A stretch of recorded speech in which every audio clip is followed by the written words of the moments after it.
Good afternoon, everyone, and welcome to the Rotary Club of Gainesville Tuesday meeting at the Cade Museum. Please silence your cell phones, and if you're watching on YouTube, please remember to register your participation by sending an email to info@rotarygainesville.org. Please welcome Tom Collette to lead us in song and pledge.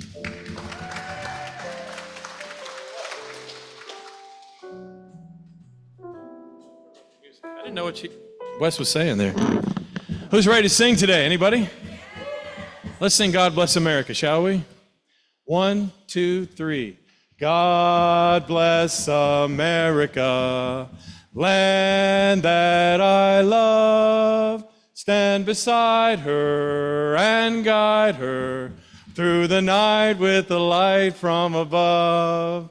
From the mountains to the prairies, to the oceans white with foam. God bless America, my home, sweet home. God bless America, my home, sweet home. Thank you, Brendan. And he rescued the flag. He's like George Washington going across the Delaware. Thank you. Let's all pledge allegiance to the flag. Are you ready? I pledge allegiance to the flag of the United States of America and to the republic for which it stands, one nation, under God, indivisible, with liberty and justice for all.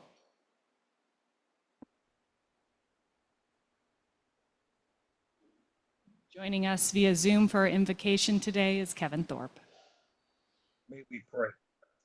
Lord, one of the greatest gifts that you have given us is the gift of our children and the gift of the educators who provide guidance for them.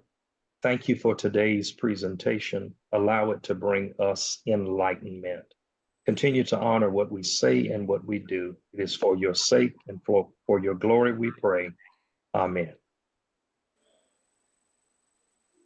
Thank you, Kevin. Guests and visiting Rotarians, we ask you to remain standing so you can introduce yourselves to our club.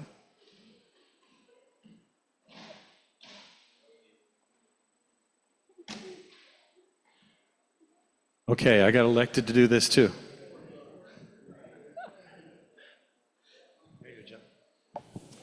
I'm John Gregory. You all know me, right? This is my wife, Catherine. Awesome.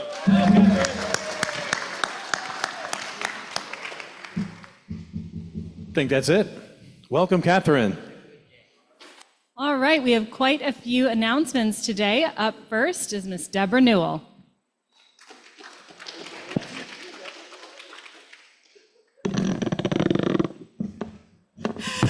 Oh, good afternoon, everyone.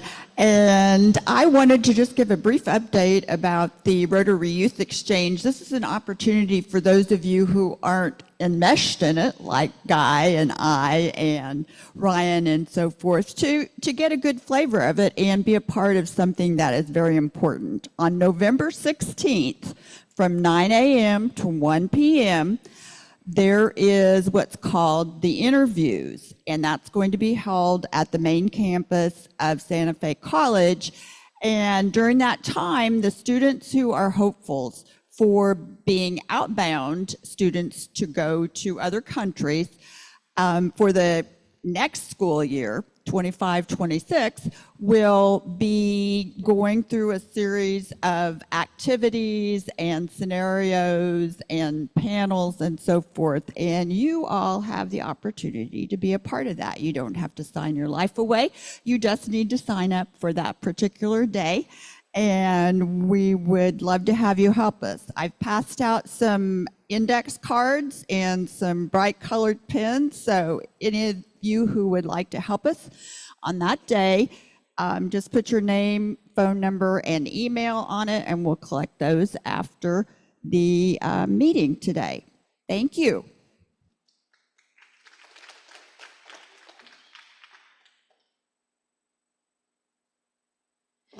Okay, this is the last time you're going to hear about me and the car show. It is this Saturday. 9 a.m. to 12 p.m. Again, this is a great opportunity for us to spread the word of Rotary, recruit members for our club, as well as give back and help out, and we're going to make a little money in the process. So if you have already signed up to volunteer, I do have your name down. I will be sending out emails this afternoon with the details. If you have not signed up, we do still need a few more bodies for setup from 7 a.m. till about 9 o'clock. And we need a couple more people to help out as both event volunteers, and we could use 1 or 2 more people in the Rotary booth as well to talk with people and greet people. So please, please, please let me know if you can help out. If you're on Zoom, let Jenny know and she can text me and I can get you guys the information. But again, this is our last push, and it'll be a great time to spread the word of Rotary. And we do have volunteers from the other clubs, so it's a great opportunity to network with the other clubs as well. So thank you very much.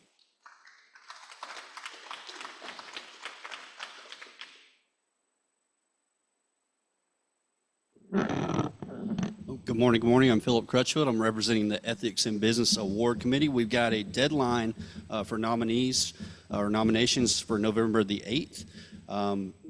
Really would like to pick up a few more. I just had one handed to me, so you can email it to me or bring it in to a meeting. Happy to receive those. I was thinking about this earlier today. It doesn't have to be a Rotarian to nominate. It doesn't have to be a Rotarian business. So if you know anyone in the community, someone you like to work with, someone that's just a business that meets the standards listed on the application that's on your table, send in a nomination form. It's a great way for us to interact with people that may not be members. We also interact with the Warrington College of Business. It's a great way for us to interact with students. So consider that, and we appreciate the time, and we're looking to pick up some more applications. November 8th is that deadline, okay? Thank you so much.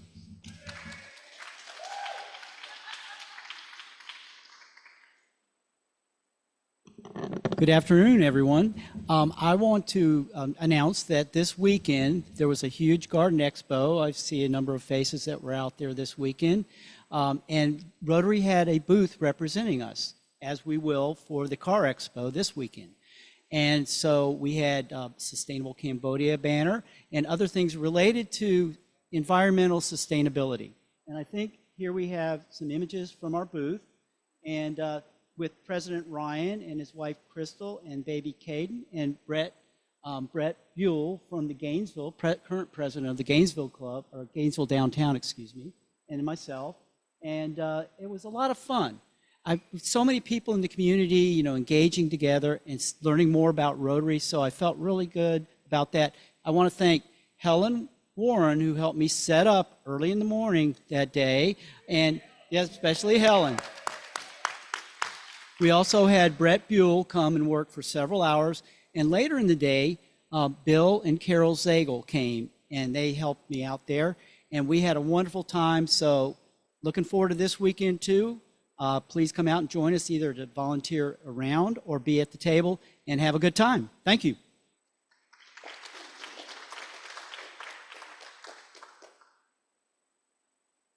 Hi, I wanted you to know that next week we've got a couple of visiting Rotarians coming in from Australia. They'll be here with us at the meeting, and I'm hoping we'll get a couple of minutes in the announcement section for them to introduce themselves.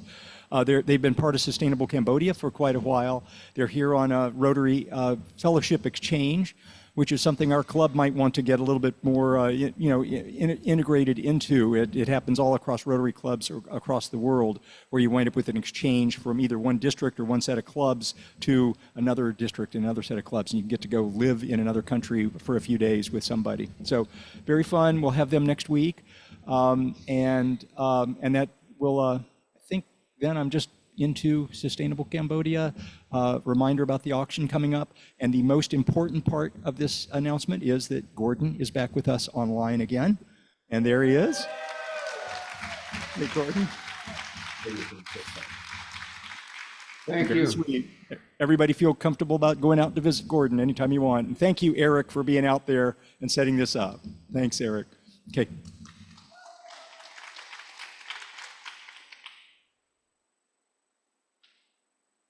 And now please join me in welcoming John Gregory for a craft talk.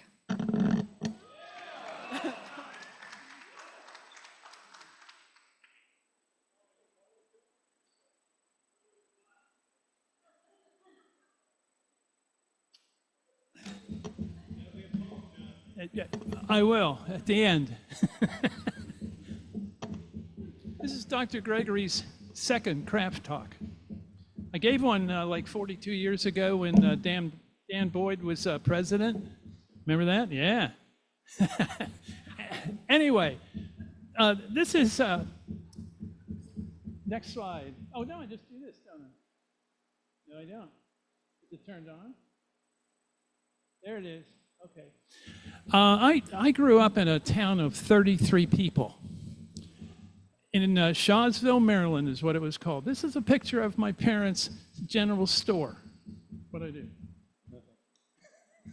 You have to say turn it.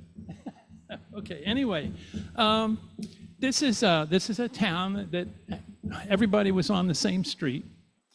I mean, it was the same road, but anyway, it was like a mile long. There was a name tag at the beginning. There was a name tag at the end. So that's where I grew up, 33 people. I had to go 12 miles just to get to school, but anyway. Kathy, my wife. Oh, come on. Oh, come on, man. Hey, there she is. This is my wife, and she taught Russian and Spanish over at Buchholz High School. Yeah, and she was also in charge of the program that was a Japanese program.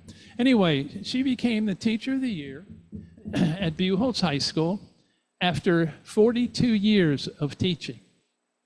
42 years. Anyway, we adopted 3 sibling daughters. There's what they look like when we adopted them. Siblings. Here's what they look like today. We had, they gave us 6 grandchildren, 1 great-grandchild. And anyway, we owned a Christmas tree farm, Unicorn Hill Christmas Tree Farm. We had it for 40 years. And my wife and I got too old to do all that work. So after 40 years, we closed the farm. By the way, I still have to mow about 15 acres. Just yeah. Anyway, my joy, come on. My joy is playing lead tenor in a jazz band. The jazz band is called Gainesville Big Band. There's the 18 pieces that are there. Hopefully you can see me in the front. It was also, oh, by the way, we have a jazz concert coming up on December the 8th at 2 p.m. out at Maison Church. Well, that's a church across from Santa Fe College. So if you're interested, by all means, come by. I got my math degree at Lebanon Valley College, Annville, Pennsylvania. Anyway, I went to Wesleyan University in Connecticut, and I got my doctorate at Ohio State. Next.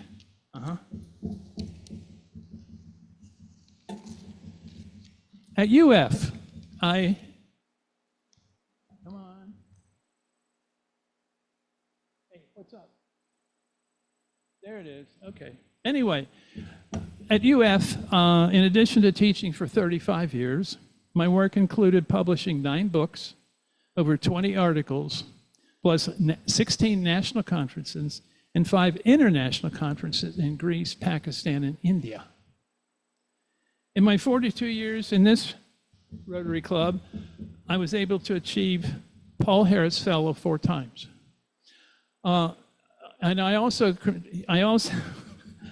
contribute to the International Rotary Foundation. Here's a picture of the RYE banner. When at the district level, I was on the committee for Rotary Youth Exchange for 4 years. I was also a chair here for Rotary Youth Exchange for 7 years.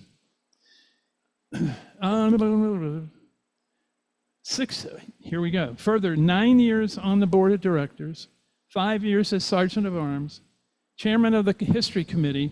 Oh yeah, 42 years as the Poet Laureate. Since I'm known by my limericks, let's try these. At UF, I'm known as Dr. John. certainly not known as a pond. A few holes my wife taught Spanish, who kids got. In Spanish, I'd be known as Dr. Juan. 52 years in this, 52 years here in this fine city, 42 years in my Rotary, from town of 33, so you'll see, in the words of a pirate, I matey. Thank you.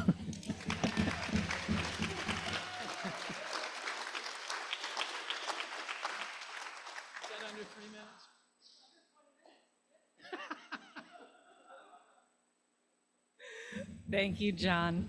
And now please join me in welcoming our President-elect, John Thomas.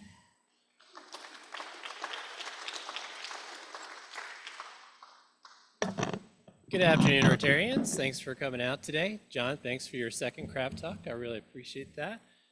President Ryan couldn't be with us. He's on vacation this week. He's up in North Georgia with some other Rotarians doing some bike riding. But quick reminder, the Seafood Spectacular is on November 21st this year. And I'd like to invite Dan Boyd up to introduce our speaker today.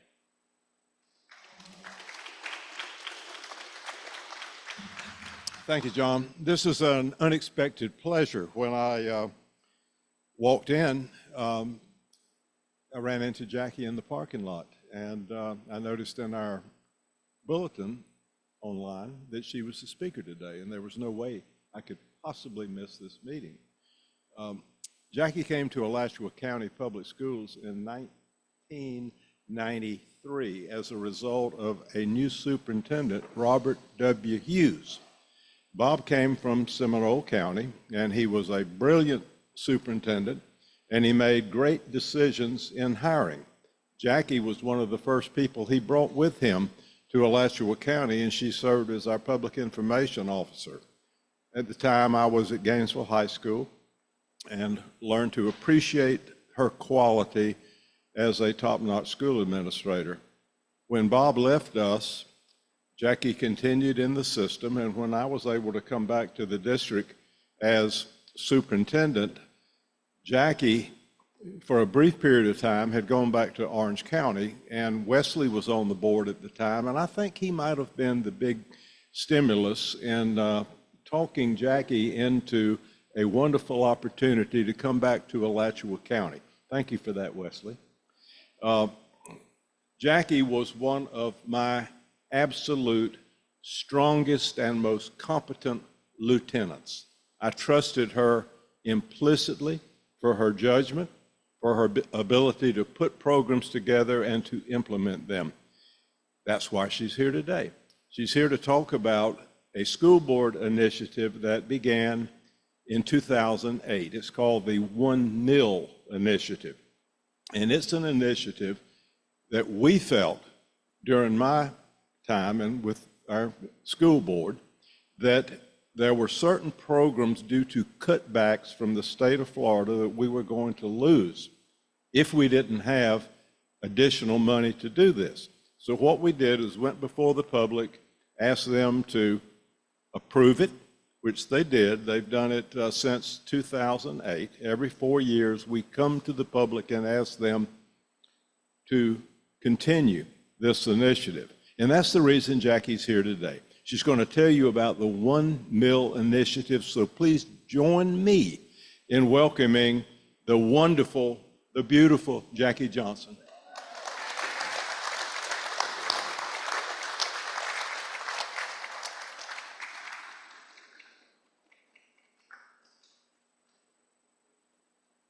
No pressure with that introduction, my goodness. It is wonderful to be back here at Rotary. I spent many years here at Rotary, including 5 years as the PR chair. It's wonderful to see so many familiar faces. Y'all look exactly the same as you did. And actually, that story about Wes is true. I'd been in Orange County for about 5 years. I'd left Alachua County, gone to Orange County, and we were actually at the Wild Game Feast, as I recall. Wes actually, this is kind of embarrassing, he actually got down on his knees. I thought he was going to propose if I didn't know any better, but actually asked me to come back. And with Dan as superintendent, It didn't take much thought at all to say, yes, if you'll have me back, I would love to come back. And I'm so glad I came back to Alachua County. Gainesville and Alachua County are for me home. But I do want to talk about the one meal for schools and the impact it has not just on our schools, but on our students and on our community. But before I talk about the one meal in particular, I want to introduce you to some people. This is Colin Haynes. He is the general manager for the Oak Restaurant in downtown Gainesville. He has been hiring students from the Eastside High School Culinary Arts Program for years now. And he's got one young man named Jonathan Manch who works there most nights. He is a senior now in the Culinary Arts Program, has already won scholarships, has already earned several certifications. And what Colin told me is that he keeps hiring these kids because even while they're still in high school, they have more knowledge and a better work ethic than even some of the people who have been working in the industry longer. And he says they have a positive influence on people in the kitchen who are older than they are. This young lady is Alana Pollard. She is a 2017 graduate at Gainesville High School, did many musicals at Gainesville High School through the drama program. In less than a month, she will be opening on Broadway in the show Tammy Faye, the musical by Elton John, which outlines the story of Tammy Faye and Jim Baker, and she is actually playing Jessica Hahn. Do you remember what role Jessica Hahn played? Exactly. So that's a big part in that show. And she credits all of the experiences that she had going through school, particularly at Gainesville High School, for her success. And she's about to start on Broadway. Absolutely amazing. This is Abith Kasala. Just a few weeks ago, he was invited to the UN Science Summit to give a presentation on the research that he's been doing while he's been at Gainesville High School on filtering out microplastics from water. He's won prizes in the International Science Fair, but to be asked to speak at the UN in New York City is right now has been the pinnacle of his career, but I expect that there will be many more. And he is a student in the Cambridge program at Gainesville High School. This is Lexi Burks and Tommy White. They are deputies at the Alachua County Sheriff's Office. They both came through the Criminal Justice Program at Newberry High School, one of our very successful career tech programs. Lexi actually went through the program because she didn't want to go to her school in her district, not in Alachua County. She is from another county, and she knew that getting into that program was the only way she could get into Newberry High School. She had absolutely no intention of ever going into law enforcement. But she went through the program, fell in love with it, and now she is a deputy sheriff with the Alachua County Sheriff's Office, serving all of us. Tommy, on the other hand, knew he wanted to be in law enforcement. He also went through the program, and he also is deputy sheriff protecting all of us here in the district. This is Elizabeth Offerly. She just graduated from the IB program at Eastside High School, and she is also involved in their chorus program. She is one of the first students enrolled in the new music entrepreneurship program at the University of Florida. And they are basically going to be focusing on the business side of music. And her goal when she graduates is to bring more music events to the city of Gainesville and to Alachua County. And we know what kind of business those kinds of programs can bring into our community. Amaya Monroe, she is a graduate from Eastside High School's Medical Skills Program. Right out of high school, she was able to go to work for the Sterile Processing Center at the University of Florida, Shands Health. So she is the person responsible for making sure that all of the instruments and all of the materials that are used in surgeries are safe and sterile. And she is making real good money while she goes to Santa Fe College to extend her career. Dwynette Smith, she is our Alachua County Teacher of the Year. She teaches music at Metcalf Elementary School. She's talked many times about how she had a very, very rough childhood, very tough family life. What saved her was school. and in particularly her elementary school music teacher. And now she is paying it forward by working with children in elementary school, and she is herself a music teacher. This is Sarah King. She was the very first manager of the Buchholz Bobcat branch of Florida Credit Union. She is now the VP of HR and training at Florida Credit Union. And she is one of many, many students from that program who've gone on to great success.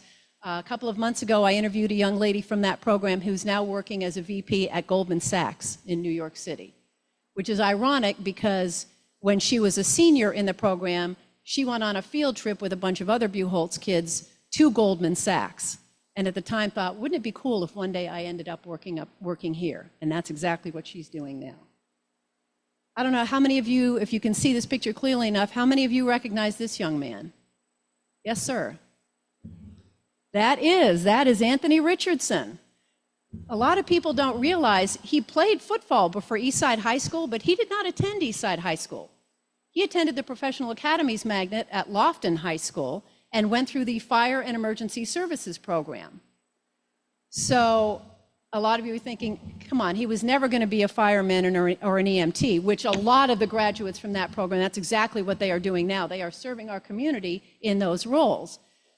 But what he has told people in interviews, including on ESPN and other venues, is that what he learned in that program taught him leadership skills and communication skills and other things that have really helped him in his football career. And that's because of the things that he learned in those programs. All of those programs and many more in Alachua County Public Schools are funded through the 1 Mil for Schools. It funds K-12 art and music programs, including band, chorus, drama, visual arts, career tech programs, our academic magnets, counselors, school librarians, and classroom technology. And it guarantees that we will have a nurse in every school, no matter what happens with the federal and state funding that currently fund our school nurses. The expenditures are reviewed by an independent oversight committee. As Dan said, it was first approved by voters back in 2008, and it's been renewed every 4 years since then by an ever-increasing margin of voters. Last time around in 2008, or in 2020, excuse me, it was approved by 78% of voters. But we don't take anything for granted. It is up for renewal this fall, and because it's a renewal, it won't increase anybody's property taxes. This is something that I don't think a lot of folks recognize. Most of what you pay, almost all of what you pay in school property taxes, the property tax rate is not set by your local school board. It is actually set by the Florida legislature. Every year, the Florida legislature tells school boards, here's the amount that you will levy in property taxes to support your schools. And if you don't levy exactly that amount, you don't get your share of state sales taxes. And for us, that makes up almost half of our budget. The only flexibility we have is in doing something like the 1 mil that has to be approved by voters. Because the legislature sets the tax rate, what's been happening is that almost every year, the state lowers your property tax rate for schools. In fact, we had another decrease this year. It was the 14th decrease in the last 15 years. And as a result of all of those decreases over the decades, the owner of a home in Alachua County back in that was worth $125,000 back in 1998 is actually paying $5 less in school property taxes than they were back then, even though that home is worth almost $90,000 more than it was back then in taxable value. And that is because of all those decreases that the state legislature sets. And that includes the 1 mil. During the last school year, the 1 mil provided more than $21 million district-wide. And it's currently supporting the salaries of 350 teachers in our district. That's almost 20% of all the teachers in Alachua County Public Schools. One of the things we're really proud of, career tech programs. They have obviously made a huge difference in the lives of our students, but they're also having an impact on our economy, on our employers. last year, during the last school year, our students earned 5,900 industry certifications. These are tests that are developed by independent industry groups, either state or nationwide, that these kids have to pass. And these are the same tests that adults have to pass to get certified in these fields. And of course, passing one of those demonstrates that you have mastered that particular field. And we have kids earning them in 80 different areas, everything from culinary arts to IT to various healthcare fields. There are so many, there's such a wide range of programs that we offer. The picture there on the left, those are students from the biotechnology program at Santa Fe High School. 100% of the seniors in the biotech program in 2024 earned their biotechnology certification. And I talked with one of them. He's now in the biotech program at Santa Fe College, and he's on track to be in UF's program, planning on going into biotechnology research. And over on the right, that is a picture of our new HVAC program at Santa Fe High School. And those students, if you talk to that teacher there, Mr. Acevedo, he actually works in the industry, but 2 periods a day he goes to Santa Fe High School and teaches students. And if you get a chance to talk to him, he will talk your ear off about all the apprenticeships and all the certifications that his kids are going to earn this year and his plans for expanding for future years. And that, as any of you probably know, is a high demand, high wage field. So we are so excited about that new opportunity for our students. And one of the good things that the state of Florida does is it rewards school districts that have students who earn certifications. So last year, thanks to those past certification tests, we received $2.6 million in state funding that then gets plowed back into those programs. And if you're interested in more information about the 1 Mil for Schools, that is the address, sbac.edu/1mil.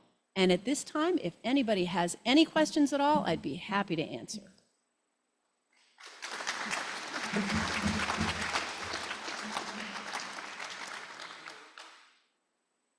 Yes, sir. Oh.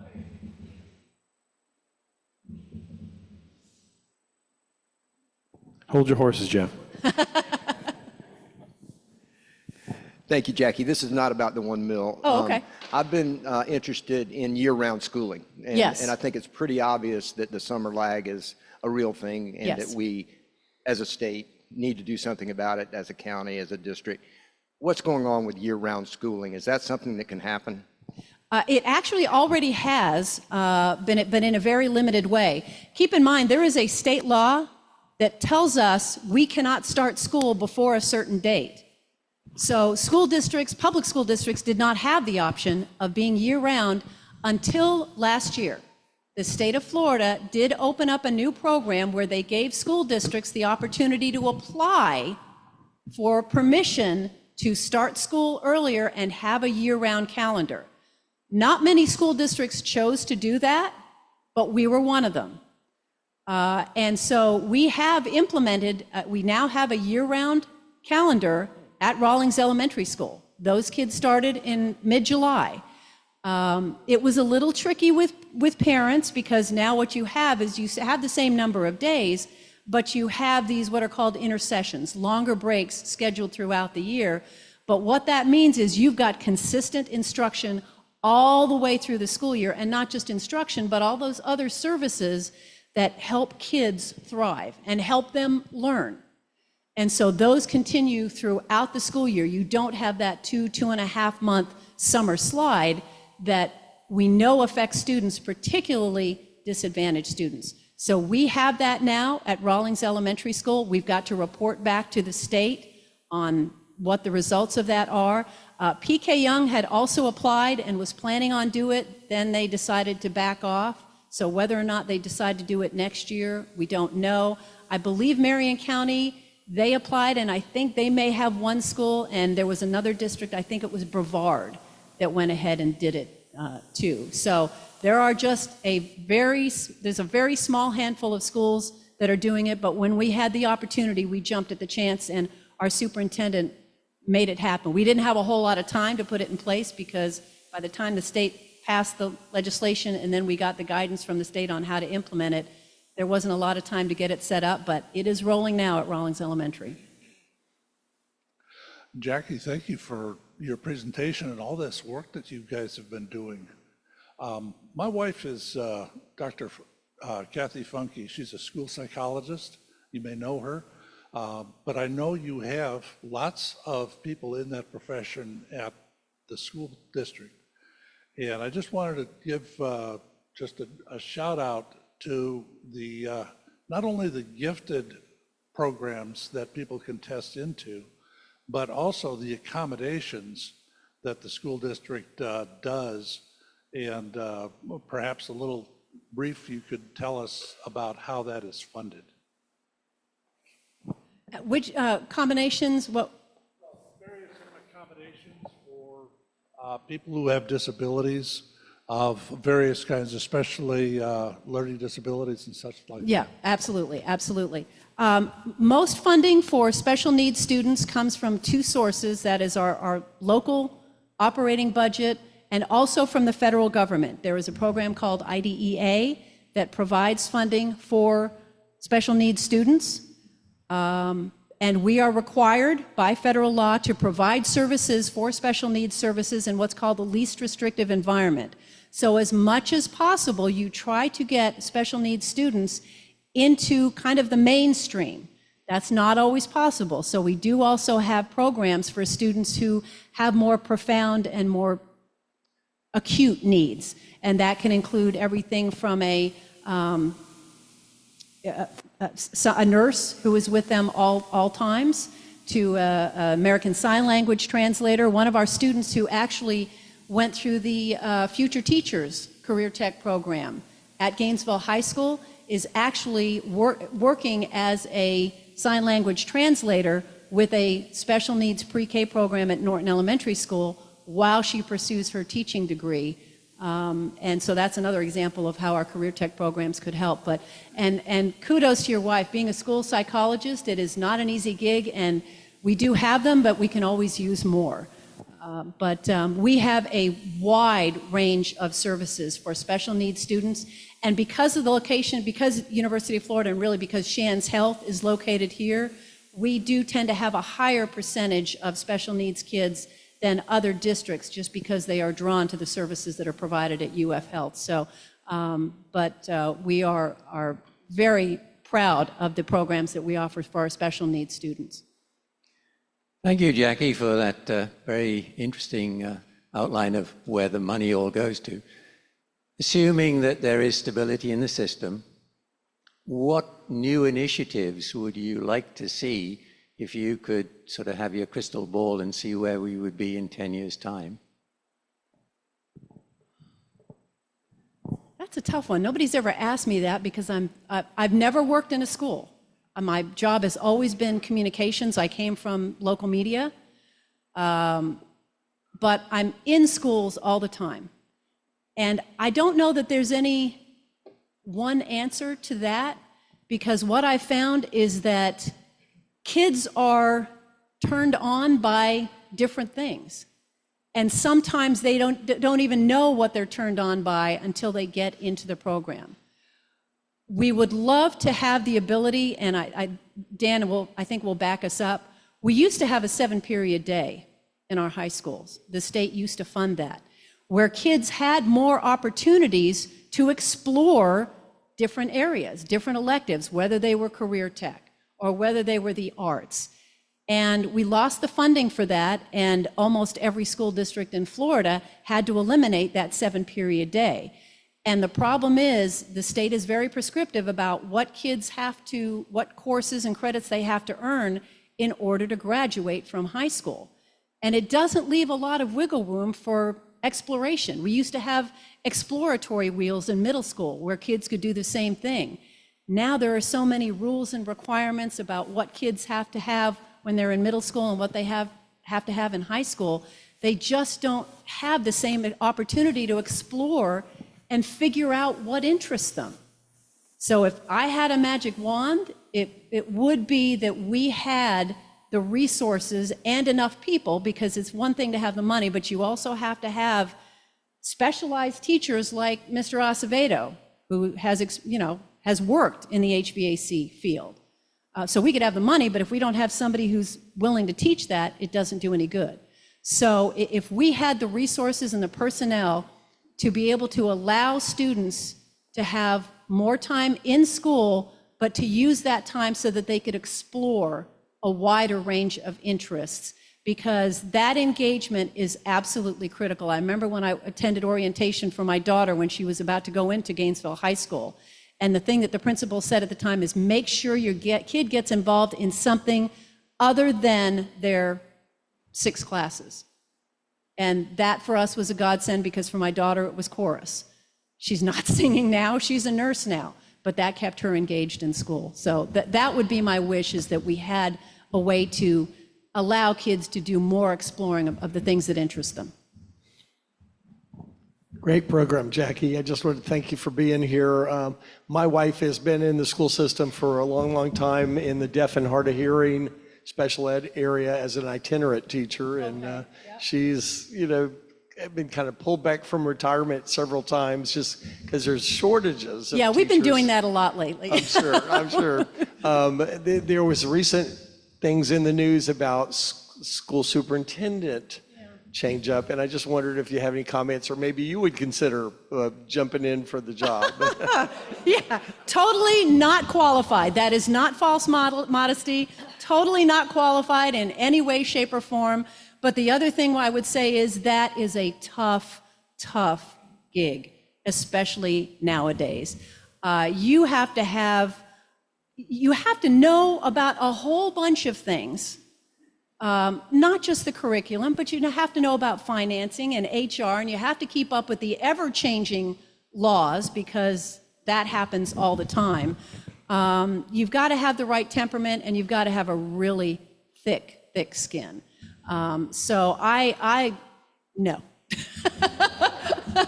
No, but I appreciate that. Jackie, we have another question off of Zoom. Jenny Van Hart asks you, how are the funds allocated to the different programs? Who decides the split?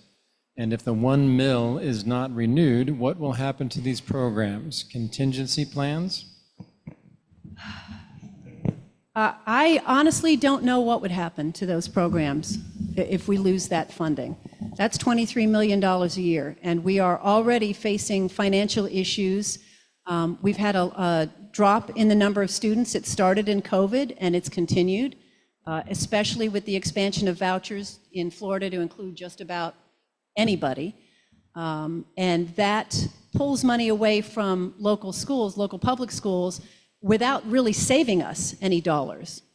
And so if folks above me have been talking about contingency plans, they haven't shared those with me, but that would be a critical blow to Alachua County Public Schools. There is no question about that.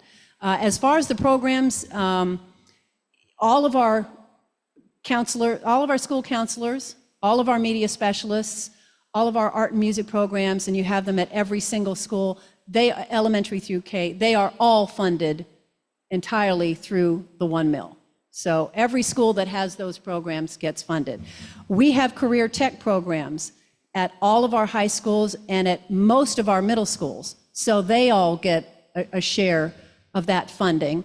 And then academic magnets, we have been expanding those, and we have those in elementary, middle, and high schools. So that money is getting spread out at schools throughout the district.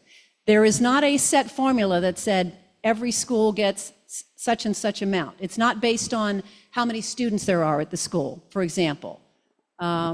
It's where the programs are.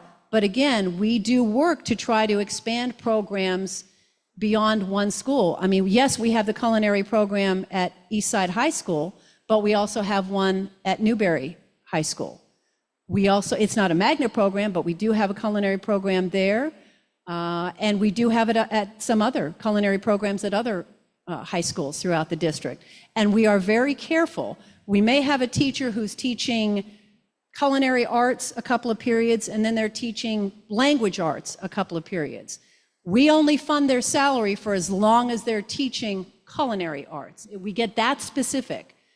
So the 1 mil only funds them while they're teaching a program that's on the ballot, not while they're teaching something else. So, and there is an oversight committee that makes sure that's happened. They review the expenditures school by school to make sure that that's exactly what's happening.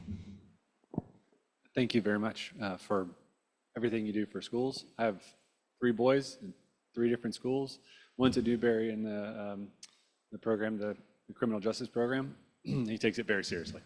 And so we're really exploring the Alachua County space with the high school, middle school, and elementary school boys.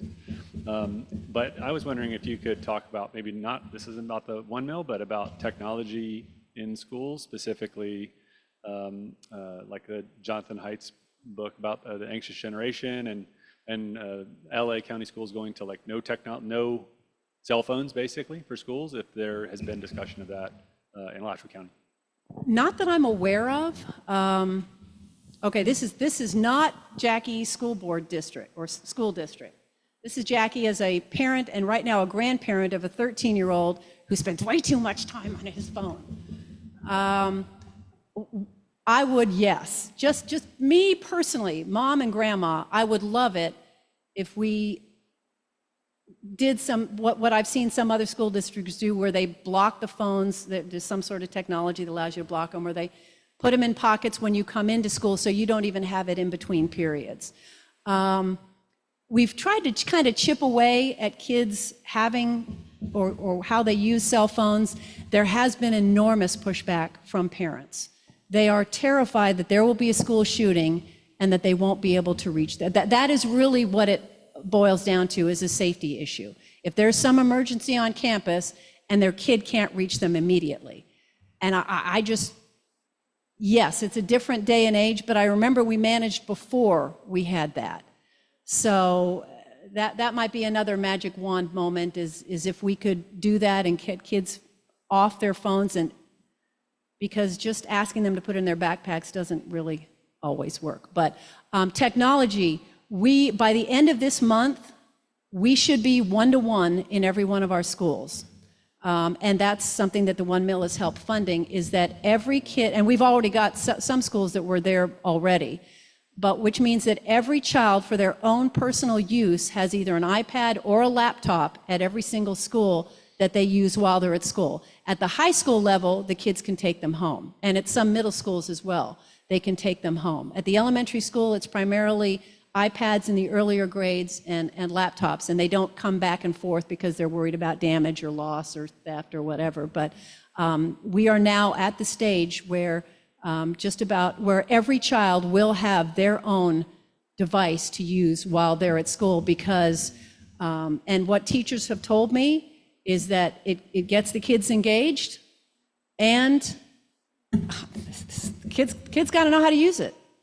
And they've got to know how to use it properly and to be aware of what some of the potential dangers are when they're using technology. So we're very excited about that initiative. Jackie, what is the current state of safety and security for the kids at our schools here? We have a wonderful working relationship with all of our local law enforcement partners. And after Stoneman Douglas, the state passed a law that said that you had to have a school resource officer or some other armed, trained safety officer in all of your public schools. We were already there. After Sandy Hook, we worked with the Gainesville Police Department and then ended up working with the Sheriff's Office so that we had a deputy or a police officer assigned to every single one of our schools. So we were already there, and those relationships are absolutely critical, and those continue today.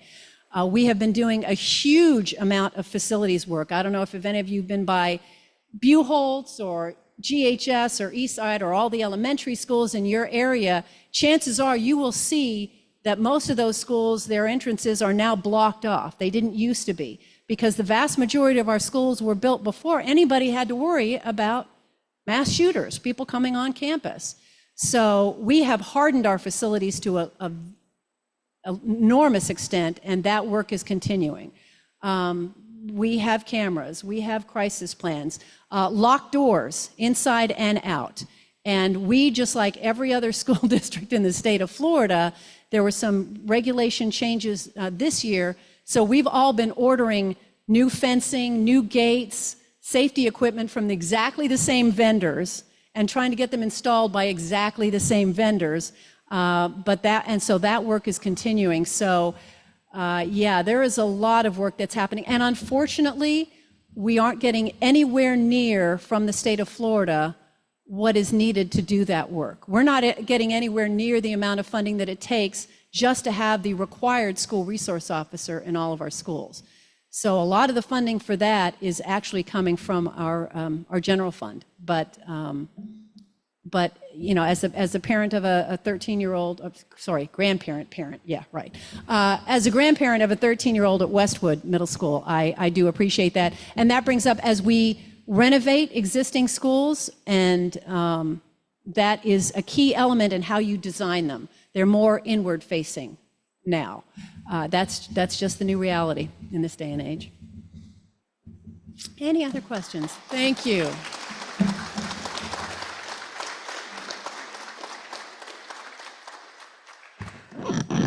Thank you, Jackie. We will be making a donation to the Child Center for Early Learning in honor of your speaking today. I appreciate your time. Such a great topic.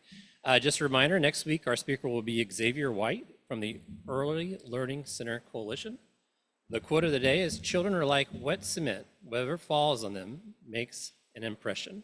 And get you know, and we are adjourned.